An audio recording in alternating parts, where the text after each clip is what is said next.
দেখছেন আনন্দ টিভি সংবাদ, সঙ্গে আছি মোস্তফা কামাল তোহা। নওগাঁর ভারত সীমান্ত ঘেঁষা জাতীয় উদ্যান আলতা দিঘি।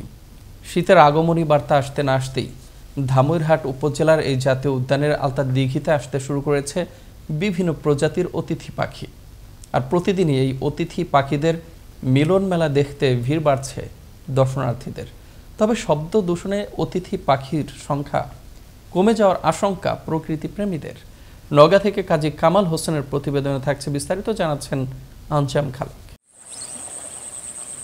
নওগাঁর আলতা দিঘির উত্তর দিকে রয়েছে আন্তর্জাতিক সীমারেখা, আর তারপরেই রয়েছে ভারতের সীমান্ত এলাকা। এমন স্থানেই জাতীয় উদ্যান আলতা দিঘি। দিঘির সঙ্গে পর্যটকরা এই সীমান্ত এলাকাও দর্শন করেন। এই দিঘিকে কেন্দ্র করে গড়ে উঠেছে সুবিশাল শালবন এবং বিভিন্ন প্রজাতির উদ্ভিদে পরিপূর্ণ 264.12 হেক্টর জমির একটি বনভূমি, যার ঠিক মাঝখানেই রয়েছে প্রায় 43 একর আয়তনের বিশাল দিঘিটি। তবে দিঘিতে অনেক সময় শব্দ দূষণের কারণে পাখিরা চলে যায়। তাই শব্দ দূষণ রোধ করে পাখিদের একটি নিরাপদ অভয়ারণ্য এবং দর্শনার্থীদের জন্য দিঘির চারপাশে গাছ লাগিয়ে একটি সুন্দর মনোরম পরিবেশ সৃষ্টি করতে সরকারের দৃষ্টি আকর্ষণ করেছে পর্যটকরা। বিশেষ করে শীতের সময় আসা হাজার হাজার অতিথি পাখিদের শান্তিময় অভয়ারণ্যে পরিণত করতে কমাতে হবে শব্দ দূষণ।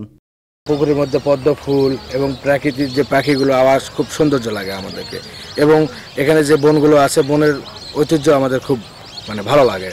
শীতের আগমনী বার্তার সঙ্গে সঙ্গে আমাদের এই আলতা দিঘিতে শীতের পাখির আনাগোনা বেড়েই চলেছে। এটা একটা দর্শনীয় স্থান হতে পারে যদি সরকারি উদ্যোগ নেওয়া যায়। আগে দিঘির চারপাশ দিয়ে অনেক গাছ ছিল, আর সেই গাছের ছায়ায় পর্যটকরা বসে সময় কাটাতো, কিন্তু গাছগুলো কাটা হয়েছে। সেই পরিবেশ আবারও ফিরে আনতে বেশি করে গাছ লাগানো উচিত। এখানে আসে আমি অনেক প্রজাতির পাখি দেখছি, যেমন অতিথি পাখি, আমি অনেক আনন্দ পাইছি। অনেক পশু পাখি দেখছি, অনেক সুন্দর লাগছে। আলতা দিঘিকে আরও আকর্ষণীয় করতে নানা প্রকল্প হাতে নেওয়া হয়েছে। পাখিদের নিরাপদ অভয়ারণ্য গড়ে তুলতেও গ্রহণ করা হয়েছে নানা কর্মসূচি। সেখানে ওয়াকওয়ে নির্মাণ করা হবে, এই আলতা দিঘি খনন করা হবে, সেখানে ওয়াচ টাওয়ার নির্মাণ করা হবে।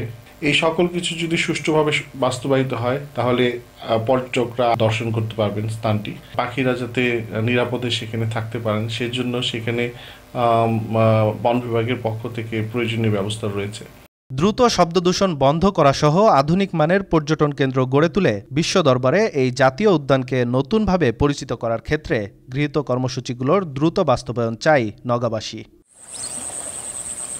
আঞ্জাম খালেক, আনন্দ টিভি, ন্যাশনাল ডেস্ক।